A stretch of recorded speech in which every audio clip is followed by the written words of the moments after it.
اور کیوں گئے؟ کیونکہ وہ جواب نہیں دے سکتے تھے کہ اربوں روپے کی پراپرٹیز ان کی لندن میں کدھر سے آئیں،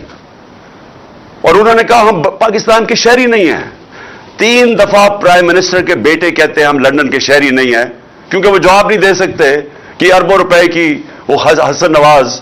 وہ کم از کم 10 ارب روپے کی جو پراپرٹی اس نے لندن میں لی وہ کدھر سے آئی۔ ساتھ ہے ان کی بیٹی جو پینما میں اس کے نام پہ یہ 4 بڑے بڑے محلات کا انکشاف ہوا تھا، جو سب نے حسین شریف نے کہا کہ الحمدللہ ہمارے ہیں، نواز شریف نے کہا ہمارے ہیں، لیکن یہ نہیں بتا سکتے کہ پیسہ کدھر سے آیا۔ تو وہ وہاں بیٹھے ہوئے ہیں، اسحاق ڈار کے بیٹے وہاں بیٹھے ہوئے ہیں جو کہ ملک سے باہر بھاگے ہوئے ہیں،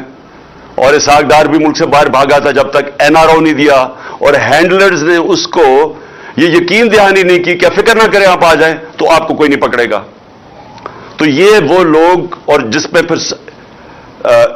شہباز شریف کا بیٹا بیٹھا ہوا ہے، سلمان شہباز جو احتساب سے بھاگا ہوا باہر، تو وہ جو اس ملک کے چوروں کا ٹبر ہے وہ فیصلہ کر رہا ہے اس وقت اس ملک کے مستقبل کا۔ تو میں ہی آپ نے ساری قوم کو یہ بتانا چاہتا ہوں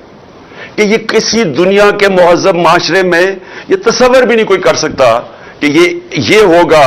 کہ ملک کے اہم فیصلے ملک کے باہر ہوں اور وہ لوگ کریں جو 30 سال سے ملک کے پیسہ چوری کر کے باہر لے کے جا رہے ہیں۔ اور میں کہ شہباز شریف کے اوپر ایک اخبار کے اوپر اس نے ہرجانہ کیا کہ میری توہین کی گئی ہے، اور اس نے جا کے عدالت میں چلا گیا۔ اب شہباز شریف کو نہیں پتا تھا کہ برطانیہ کی عدالتیں کیوں، ونسٹن چرچل ان کے جو بڑا اسٹیٹسمین تھا اس نے کیوں کہا جب برطانیہ ہٹلر کی دوسری جنگ عظیم میں جب تباہ کر رہے تھے برطانیہ کو، تو اس نے کیوں کہا، اس نے جب کسی نے پوچھا ہم بچ جائیں گے، اس نے کہا کیا ہماری عدالتیں انصاف دے رہی ہیں؟ تو انہوں نے کہا جی دے رہی ہیں۔ تو انہوں نے کہا کوئی دنیا کی طاقت ہمیں نہیں ہرا سکتی۔ ان کی عدالتوں کے اندر یہ چلا گیا شہباز شریف، اور اب انہوں نے 8 یا 9 دسمبر کو اس کو بلا لیا، اس سے جواب مانگے ہیں۔ اب شہباز شریف کو غلط فہمی ہوئی ہے کہ ٹیلی فون اٹھا کے تو جج کو کہہ کے جی بے نظیر کو 3 نہیں 5 سال سزا دینا ہے، اس کے جو ماضی میں بریف کیس پکڑ کے کوئٹہ بینک پہ جانے والا، بینچ کو خریدنے والا، اس کو یہ نہیں پتا کہ وہ کدھر پھنس گیا جا کے۔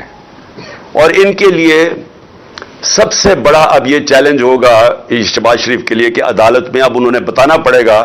کہ کیا جو اس نے الزامات لگائے، اور اس نے بڑے، جو ان کا اخبار ڈیلی میل ہے، بڑے سنگین الزامات لگائے ہیں اس کی چوری کے اوپر۔ تو یہ میں صرف آپ کو اب بتانا چاہتا ہوں، یہ ہے فرق،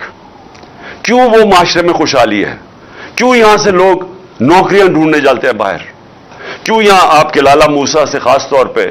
اور یہ سارا گجرات، لالا موسیٰ، اوپر جیلم، اتنے لوگ میں ملا ہوں یورپ میں نوکریاں ڈھونڈتے ہیں پاکستانی، ہمارے پنجاب کے شہری اسکینڈینیویا میں کیوں جاتے ہیں نوکریاں ڈھونڈنے؟ وہاں کے وسائل ہمارے سے زیادہ نہیں ہیں، لیکن ادھر انصاف ہے۔ دیکھیں بار بار میں آپ کو ایک چیز سمجھاتا ہوں اپنی قوم کو، کیونکہ میرا کام ہے آپ کی تربیت کرنا۔ جب تک ایک ملک کے اندر عدل اور انصاف نہیں ہے، قانون کی حکمرانی نہیں ہے، وہ معاشرہ خوشحال نہیں ہو سکتا، وہ معاشرہ آزاد نہیں ہو سکتا، اس معاشرے میں جمہوریت حقیقی نہیں آ سکتی، حقیقی آزادی نہیں آ سکتی۔ وہ معاشرے کے اندر جدھر کمزور کو طاقتور سے قانون